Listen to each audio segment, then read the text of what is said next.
everyone, welcome back to my channel. If you're new here, my name is Jess. Today I have 3 rustic farmhouse DIYs themed around spring. Most of the items for today's projects can be found at the Dollar Tree. I hope you like what you see, and if you do, hit that thumbs up button and make sure you're subscribed. It really helps my channel to grow. Alright everyone, let's get started.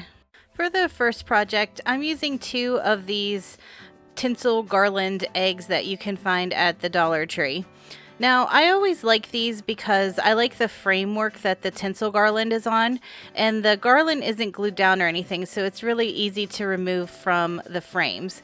So I just started out by removing all of the garland from both frames.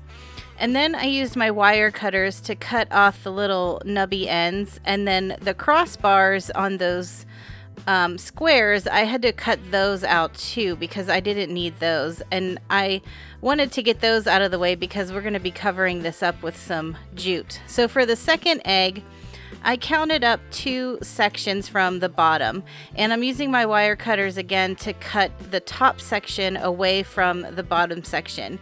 That's going to create kind of the basket effect that we're going for on these eggs. And the same thing, I cut the little nubbies off with my wire cutters as well. Once I had both eggs prepped, I bought this jute cord from Walmart, and you can see here it's a good bit thicker than the kind that you can get at the Dollar Tree. And the reason I did that is because I knew I wanted to cover the entire egg with the jute, and I figured with a little bit of a thicker jute it would go a little bit quicker. So I started out by just using a little bit of hot glue, and since the roll of jute can't fit through the little squares on the egg, I had to cut a long piece off and just start weaving it through the little squares.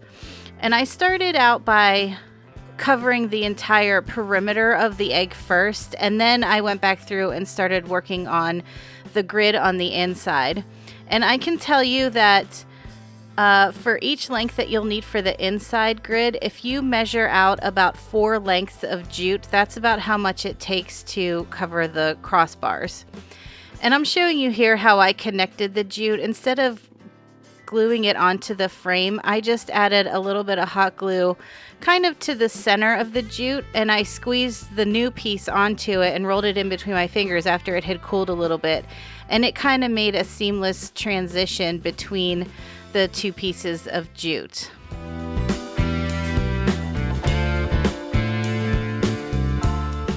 Here you can see how the whole egg looks covered in the jute. And this is the section that I was talking about, like the pieces that run from top to bottom and from side to side. If you measure out about 4 lengths, that's about how much you'll need to get those pieces covered. And I will tell you that to cover this entire egg, it probably took me about an hour, I would say. So it's kind of a long process, but it's definitely worth it in the end. And then don't forget, you have to cover the smaller piece that we cut too, because that's going to go, we're going to attach that to the other piece to make a basket.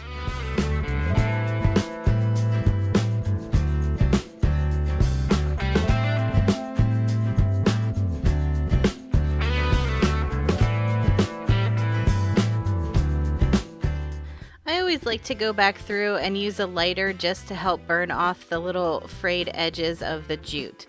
So to attach the smaller piece to the larger piece, I am just adding a few dabs of hot glue kind of where the intersections of the grid are. Then after I get a couple dabs of hot glue in place, I'm going to go back through with some smaller jute, and I'm just going to tie it on, and it blends right into the other jute, so you won't be able to see it, but this way it just gives it a little bit of added security. And I just made sure that when I tied it on, the knot was on the back.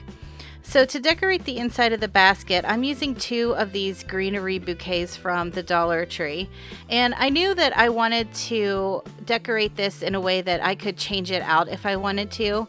So all I did was bend the bottom of the stem of the bouquet up, and I kind of fished it through and hooked it onto one of the grids.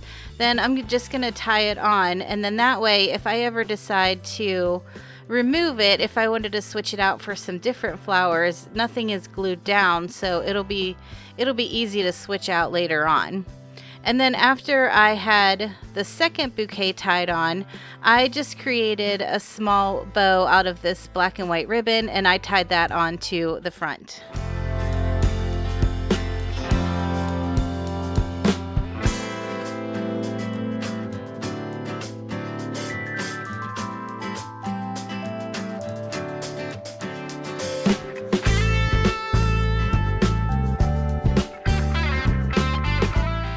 I always love when I can create things that can be changed out for different times of year.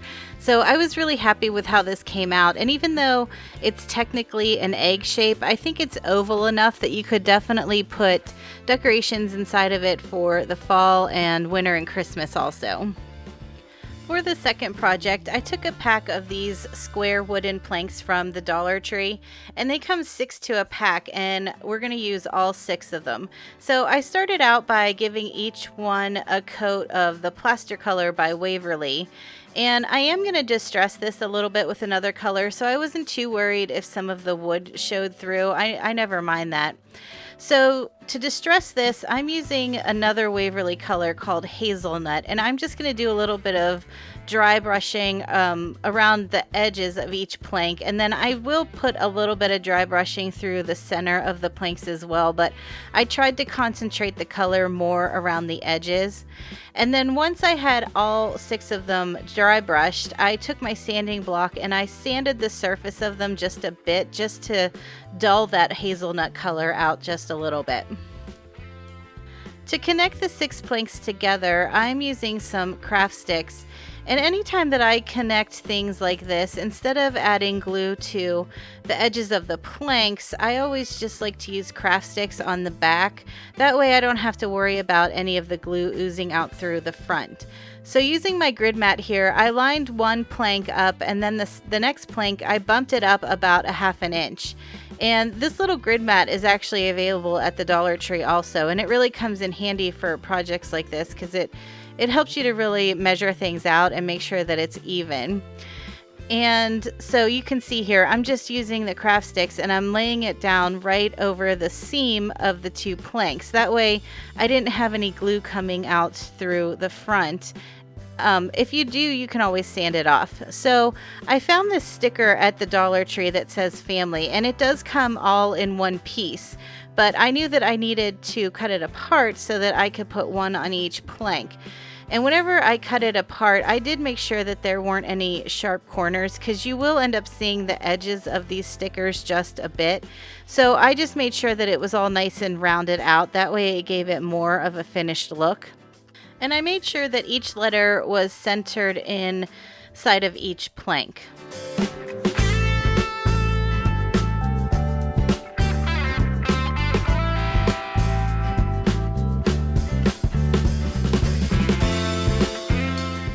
Since the letters on the sticker had a lot of greenery kind of woven around them, I wanted to kind of carry that look onto the sign itself. And I always have a lot of extra greenery leaves hanging around from floral picks because a lot of times I use the flowers, but I don't actually use the leaves. So this was a good way for me to use up some of the leaves that I had in my stash as well.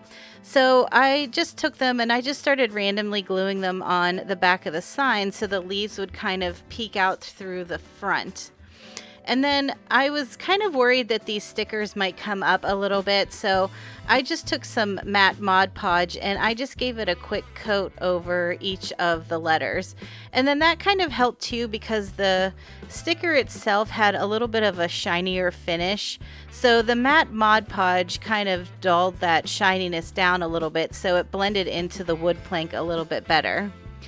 Then to finish off the sign, I took some of this berry garland that I had found at the Dollar Tree in the fall time, and it went really good with this because it has the green and the white berries on it. So I just kind of picked some spots on the sign where I thought it could use a little bit more embellishment, and I kind of curled it around the sign, and then if I needed to, I curled it around my pencil to just give it a little bit more of a curly Q type look. And I just tucked those in the back of the sign, and then I kind of had them come around the front too. That way it kind of looked like it was woven around the sign.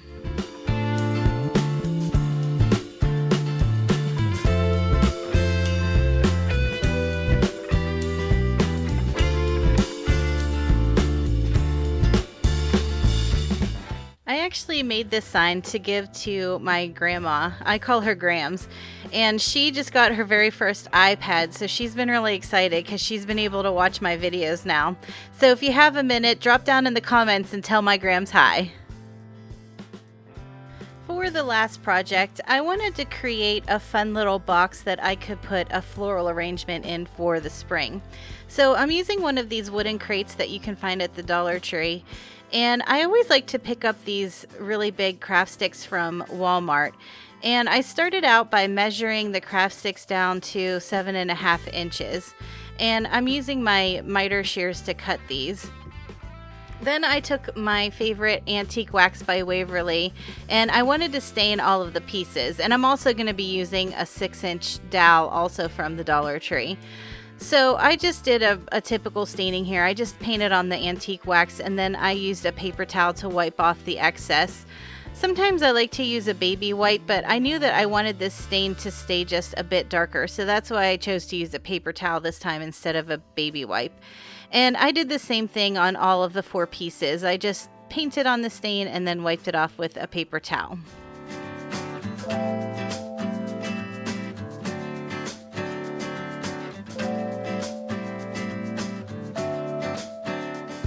Once all of the pieces had dried, I just took the plaster color by Waverly, and I'm just dry brushing all over the pieces because I wanted it to kind of have that whitewash distress look. And I made sure to do the front and the backs of the craft sticks because both sides are going to show. Then to assemble the box, all I'm going to do is put a little bit of hot glue above and below the little hole that's in the side of the crate, and I'm just going to attach each craft stick to the sides of the box. That way, once the dowel rod is in place, it'll kind of give it that old tool caddy look, and it kind of makes it look like it has a handle on the top. But the dowel rod is just a bit too big, so I had to use my pencil to mark it. And then the nice thing about these miter shears is they cut really easily through dowel rods like this. If that's something that you are interested in, I do have that linked in the description box below. And then I just used a little bit of hot glue, and I hot glued that in between the 2 craft sticks. Now, if you're worried that somebody might try to pick this up, you probably would want to use wood glue here, but I knew nobody in my house would try to actually pick it up by the handle, so I felt okay just using the hot glue.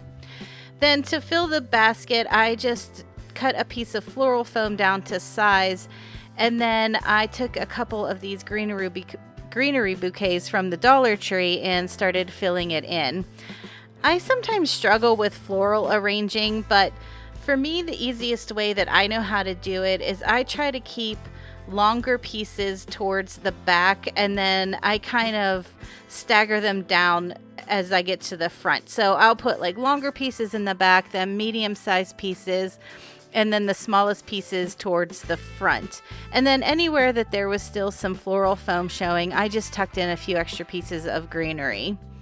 Then just to give this box a little finishing touch, I'm using this stylus tool from the Dollar Tree, and I'm using the chalk paint by Waverly called Elephant, and I'm just adding little dots to make it look like the planks were nailed into the side of the crate.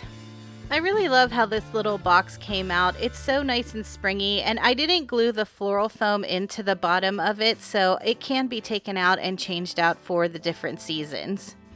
And if you didn't know already, I am on Instagram, so if you're over there, find me at Glue La La and make sure you say hi. Here's a final look at all of the projects. I think my favorite today is probably this first one, the egg basket. I really like how it turned out. It looks so nice and rustic, even though there were times that I was doubting myself because it was kind of a pain in the butt to cover all of that in jute. It was definitely worth it in the end. Let me know in the comments which one is your favorite. Alright everyone, thank you so much for watching. If you like these projects, make sure you hit that thumbs up button because it really does help my channel grow. And make sure you're subscribed so you don't miss my future videos. I post a new DIY every Wednesday. Thank you again, and I'll talk to you in the next one. Bye!